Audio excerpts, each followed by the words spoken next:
professionnelle, inclusive, plurielle, pour l'accès à l'information fiable de toutes les couches sociales en province du Nord Kivu, mais aussi en province du Sud Kivu. C'est un projet qui vise à améliorer la sécurité des journalistes et à lutter pour la liberté de la presse. Comme il a été dit dans l'invitation, nous organisons à ce jour une conférence de presse pour pouvoir présenter les différents cas d'atteinte à la liberté de la presse et des violations de droits des journalistes que nous avons, en tant qu'association de femmes de médias, documentés depuis le début de cette année jusqu'à ce jour. Vous devez retenir que c'est dans le contexte sécuritaire volatile, accompagné de drames humanitaires dépassant tout entendement et une démocratie entachée d'abus, de violations et mauvaises pratiques, que ce projet vise à promouvoir un environnement médiatique favorable à l'exercice de la liberté de la presse et de la liberté d'expression pour un meilleur accès des différentes couches sociales au contenu pluriel, inclusif, fiable et diversifié en province du Nord Kivu et dans la province du Sud Kivu. Deux provinces qui sont gangrénées par des conflits. Depuis près de 27 ans, les provinces du Nord et du Sud Kivu sont réputées zones de non-droit suite aux diverses formes de violations dont la population est victime. Les journalistes sont harcelés, battus et arrêtés, souvent sans jugement, pour avoir exercé leur profession ou à cause de leur qualité de journalistes, sans parler des cas de ceux qui subissent des menaces et qui sont agressés en plein exercice de leur métier. En 2021, l'Association de femmes de médias, à faire en sigle, a documenté une trentaine de cas de journalistes agressés pendant l'exercice de leur métier en province du Sud Kivu, alors que l'organisation Journalistes en danger en a dénombré près de 230 cas d'atteinte des libertés de la presse sur toute l'étendue du pays depuis le début du quinquennat du président Félix Tshisekedi. Depuis la reprise des hostilités militaires et la résurgence de foyers de tensions dans la province du Nord Kivu, il devient de plus en plus difficile pour les journalistes d'exercer leur travail sans être des cibles de belligérants et ainsi peiner à accéder aux sources d'information. Plusieurs témoignages dont dispose l'Association des femmes des médias rapportent que les journalistes ont difficile à accéder aux sources d'information ou font l'objet de censures sur certaines informations dans les contextes sécuritaires actuels.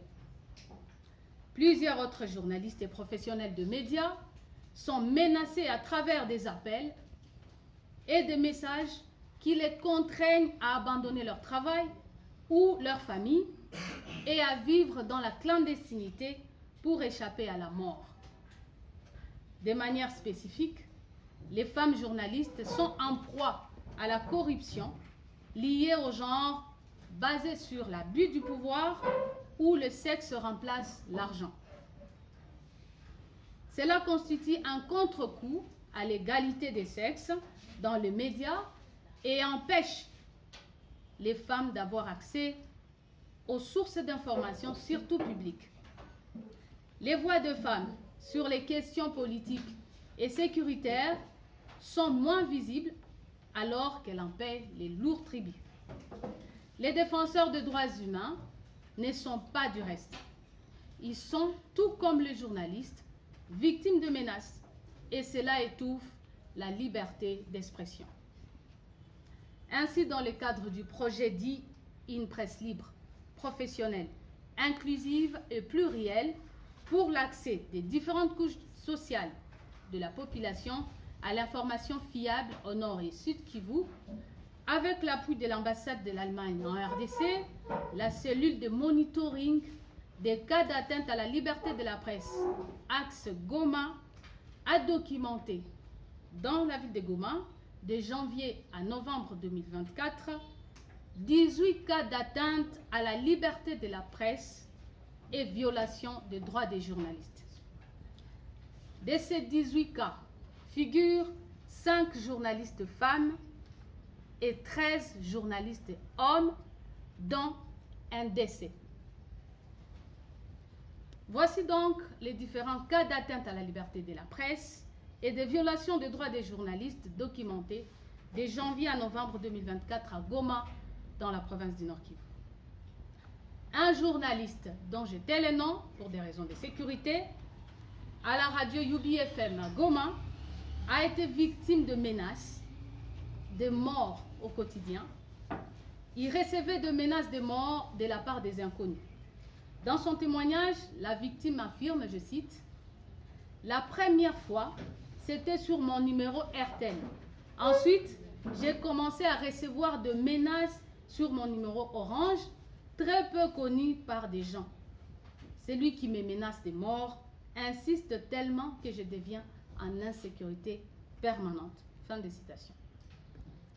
Le deuxième cas est celui d'un journaliste à Bora FM, à Goma toujours, qui a été victime en juillet dernier d'incursions à son domicile par des bandits armés qui lui ont pris tous ses matériels de travail, ordinateur, argent, téléphone et autres biens de valeur y compris.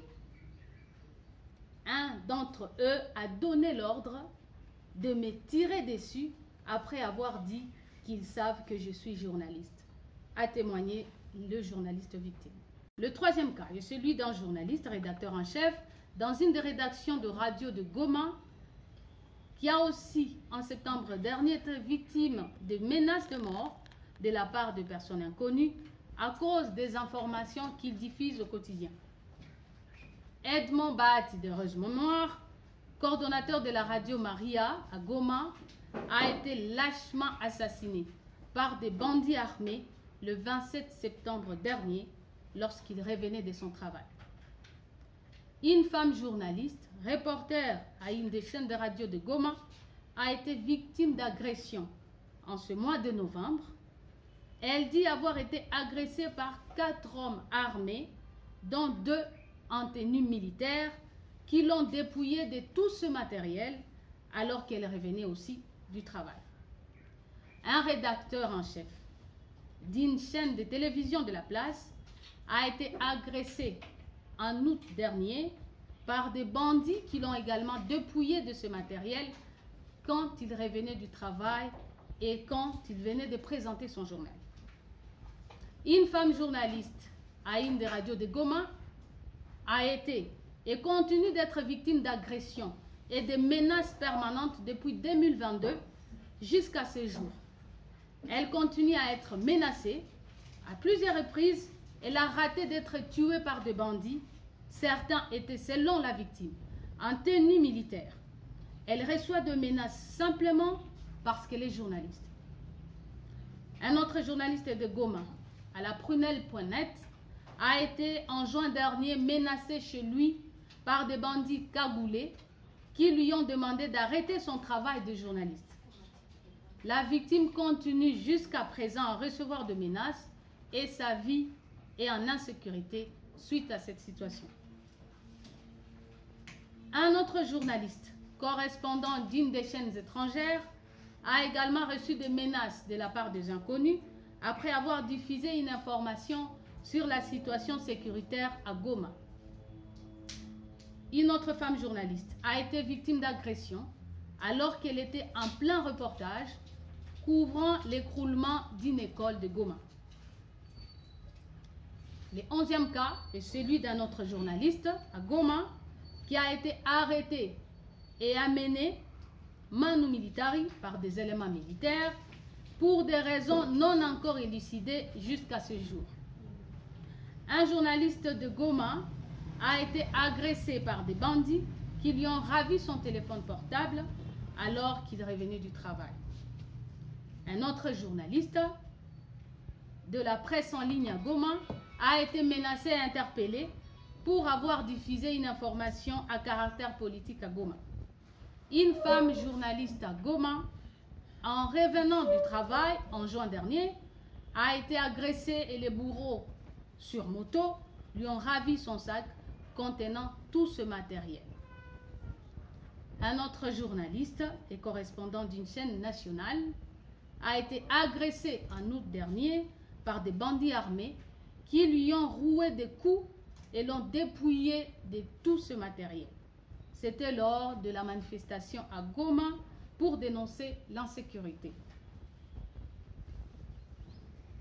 17e et 18e cas, il s'agit de 2 journalistes qui ont échappé de justesse à une attaque armée au quartier Mugunga, en ville de Goma, en septembre dernier, alors qu'ils circulaient. Un homme armé sur une moto les a arrêtés et les a contraints à lui remettre tous leurs effets personnels. Au regard de ces cas documentés, les atteintes à la liberté de la presse et la violation des droits des journalistes ne font qu'augmenter et la situation sécuritaire des journalistes reste alarmante à Goma, dans la province du Nord Kivu. Pour certains, parmi les cas documentés, les menaces persistent et leur sécurité demeure préoccupante. Ainsi, nous demandons aux autorités et responsables des médias, dans le cadre de ce jour d'activisme, d'avoir un œil regardant dans la mise en application des lois qui régissent les journalistes, de mettre en place une politique permettant de renforcer la sécurité des journalistes. Pour le cas de la ville de Goma, où les taxis motos ne circulent pas au-delà des 18 heures, que le responsable de médias puisse revoir le programme pour que les journalistes regagnent leur domicile aux heures jugées sécures. D'accompagner les journalistes, de collaborer étroitement et se rendre disponibles pour des activités qui nécessitent leur présence afin de mieux s'engager pour assurer la sécurité de la presse et le respect des droits des journalistes. De créer également un environnement sécurisé en faveur des journalistes. Aux journalistes, nous demandons d'éviter les endroits qui mettent en péril leur sécurité.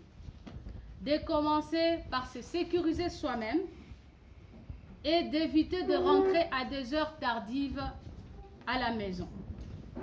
D'analyser le contexte du milieu avant de se rendre sur terrain pour minimiser les risques de se mettre en danger et de veiller à toujours avoir ses identifiants comme la carte de presse, les gilets, le casque pour des reportages de manifestations et ainsi le matériel de travail. De prendre conscience de leur métier et respecter le code d'éthique et de déontologie lors de l'exercice de leur travail. De veiller sur leur comportement et de travailler dignement et de manière responsable, professionnelle, dans le respect de procédures, en évitant les végétariats, que ce soit sur le terrain, que ce soit sur des plateformes en ligne et en milieu de travail. Aux défenseurs des droits humains et droits des journalistes, nous demandons ce qui suit.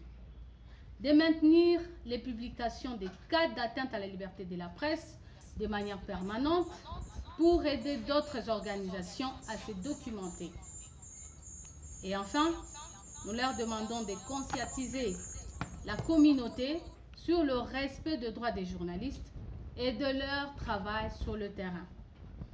C'est là à travers des émissions, des sensibilisations, des micro-programmes, des magazines, ainsi de suite.